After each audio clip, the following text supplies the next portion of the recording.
Okay, hello everyone. So this is going to be my very quick and simple Myfitnesspal tutorial video on just how to get started on tracking your food. So as soon as you create a Myfitnesspal account, I'll need you to send me your login details, which is just your username and your password. You should have done this by now. If not, get that to me as soon as possible.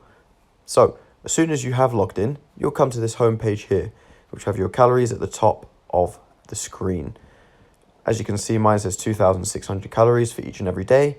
This is each and every day, no matter if you are exercising or not. I would still like you to eat as close to this number as possible, not going over and not going too under, okay? So to start tracking, we can either press the green 2,600 number, which will take us to the diary, or you can press diary at the bottom of the screen, right by the big blue plus sign. So I'm just going to press the green 2,600, and that's going to bring us to the diary tab. You don't need to go premium. Premium just gets rid of adverts, and it's absolutely fine. You don't need to pay for the app. It is absolutely free. So as you can see, there are these, it breaks down your meals in each day. If you go with conventional breakfast, lunch, and dinner, then you can stick to adding the foods into each of these subheadings. However, I normally go by meals. That's just me personally. However, it is up to you how you would like to track your food. As long as the food is in this app and we are keeping you accountable and you're keeping yourself accountable, I do not mind. So the first part, for example, with me, if I'm going to do 4 meals, I will put 1 meal in breakfast, 2 meals in lunch, and 1 in dinner. Empty at the moment. That is because I've left it there. I've left it empty on purpose so that I can show you guys exactly how I would fill in my daily food. But I'm just going to show you 1 meal, which is going to be breakfast, okay? Which is going to be pretty simple. So what I do is I click add food, and now this will come up with a history, as you can see, and my most recent meals. So as you can see, breakfast wise, quite a variety. Sometimes if I'm in a rush, I will just simply put whatever meal that I've had in here, but it does give you a history of every single meal that you have.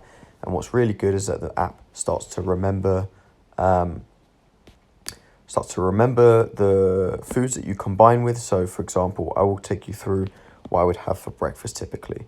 So let's just go with, I would normally have 3 eggs on a piece of toast. Okay, so nice and simple, 3 whole eggs on 2 pieces of toast. It can be any toast. I go with brown bread, wholemeal brown bread. So as you can see here, the 4th one down, I'm going to press that. And at the top, you can see it gives you total calories in the left corner.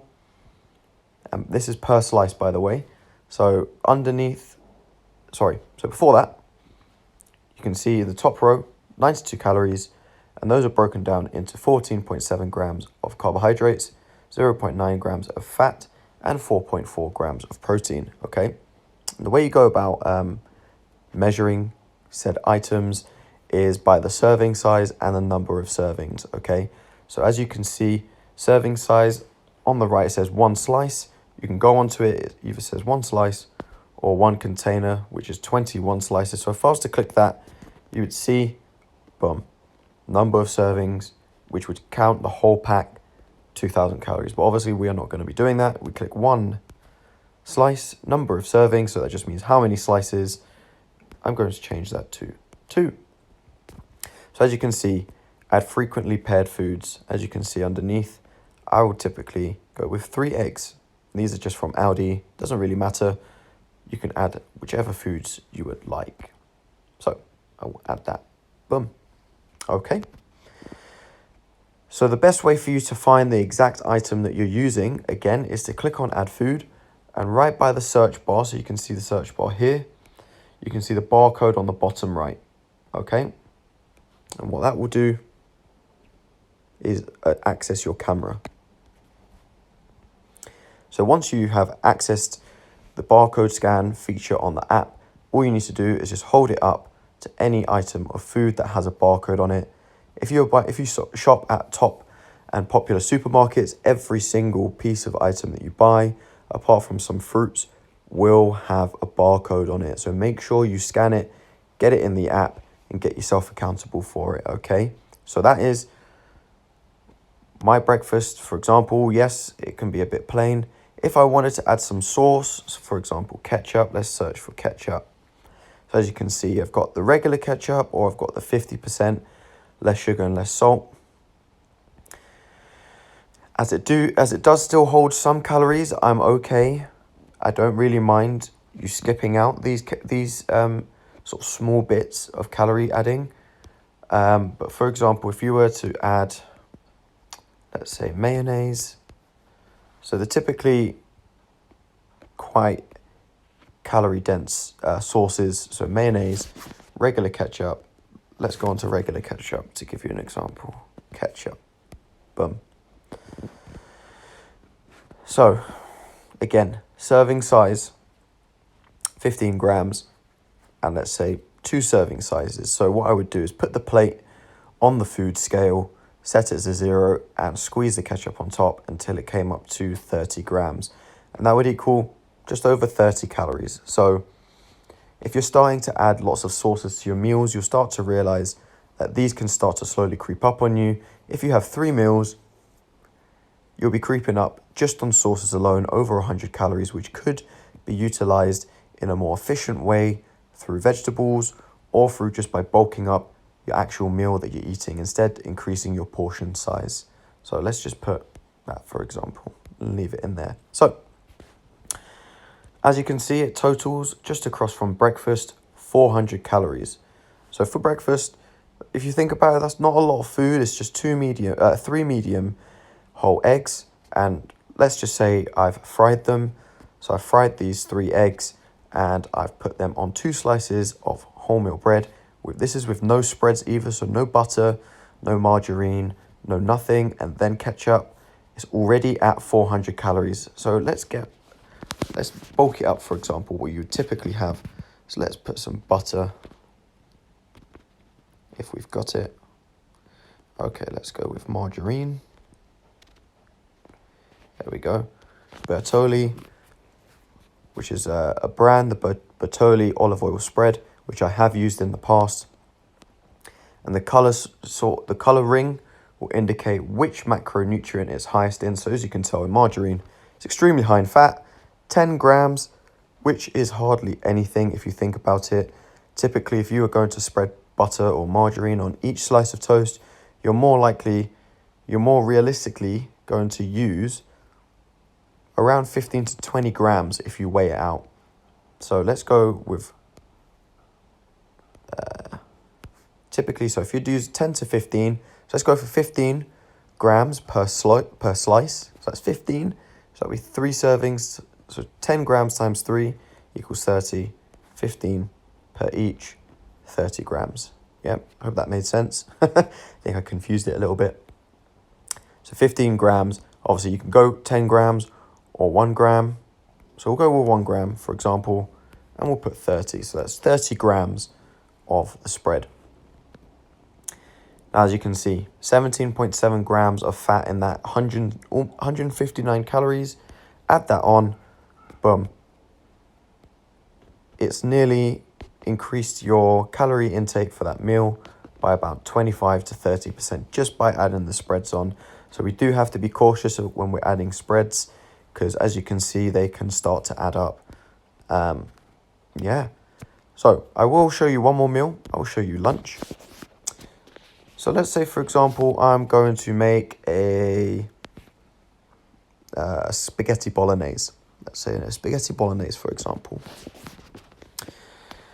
I know that I'm going to need mince. I'm making this all from home, not out of the jar. But if you want to make it out of the jar, again, use the barcode to scan the jar, because it's going to be processed. It's going to have a lot of sugar in it and a lot of salt. So you need to be careful when cooking out of fast food packs and tin sauces. But I make it all from home, from scratch. So I know that I'll be using mince. So I'll go with 5% lean beef mince. Okay. So as you can see again, serving size is 100 grams. I'm going to make a big batch of this. So this is whilst I've cooked, it's been cooked, and now I'm ready to serve it. So it's going to be mince, the sauce, and the spaghetti, of course. And yes, you cook it with onions and you have other spices in. However, they don't really hold many calories.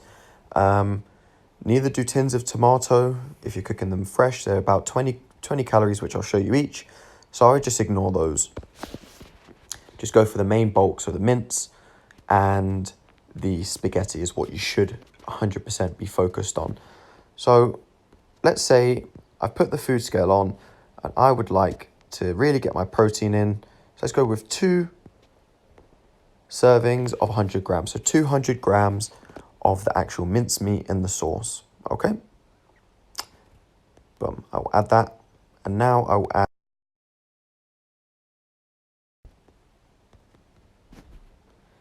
which is just from Asda. And again, 100 grams, you can start to see 156 calories, 31 grams of carbohydrates, 5.3 grams of protein. So let's just say I wanted to have 150 grams of pasta because I was feeling hungry. Boom. And there you go. For my lunch, my spaghetti bolognese has got 486 calories, give or take. You know, you can never fully trust what they say on the packet, but from what we know, these are the most accurate numbers we have, and it's going to total it all for you at the top. So far I've eaten 1,045 calories for the day. And now what you can do is you can turn your phone over to the side and it'll give you a more detailed breakdown of each meal. So this is a really useful feature of the app. It will simply give you calories, carbs, fats, and proteins in one easy accessible view. So you can see which part of each meal that you've been eating is really pushing up your calories a lot. So for example, the bread and of course the eggs are the highest in calories, and their calories mainly come from the bread is carbohydrates, the eggs from protein and from fats as well. So proteins and fats. And then obviously the margarine is purely fat, and we don't need to worry about the ketchup. Yes, there's 8 grams in there, but it's only minuscule on the grand scheme of things. So as we scroll down, again, you start to see lunch, calories, 486, and the mince is mainly going to be protein, which is 42, spaghetti mainly carbs, 47, and 8 grams of protein in that spaghetti as well. Great. So now the biggest feature for you to be able to really keep track of everything, again, you want to press the green number in the top right hand corner. For me, it says 1555. Tap that button, and this will bring you to your daily macronutrient breakdown. So your carbohydrates, your fats, and your protein, exactly how far you are off each day. So typically you want to look at the top and it should say nutrients. Yep. So you can click macros and it'll just make it a bit of, this pie chart here is a bit confusing, doesn't really give you too much information. And so does the calories. So just go on nutrients and it will give you this in its simplest form. So as you can see already, the fat, I've pretty much consumed my fat content for the day, and I'm only on meal 2. So that is lunchtime. So around 1 o'clock, this is a very tough and sticky situation to be in if you were in this position, simply because you would have to then really be cautious with your meals for the rest of the day, making sure you're getting your protein in and your carbohydrates in. And fatty foods are very satiating, so they taste good, and we'd like to eat more of them. So I'd highly recommend trying to save your fats for the end of the day as much as possible. So yeah, again, the total amount and goal. So how much you've eaten so far, your goal for the day, and it tells you exactly how much you have left. So it's a really good tool for you to use, and you should 100% utilize it. Final bit I want to add is on the more section on the bottom right.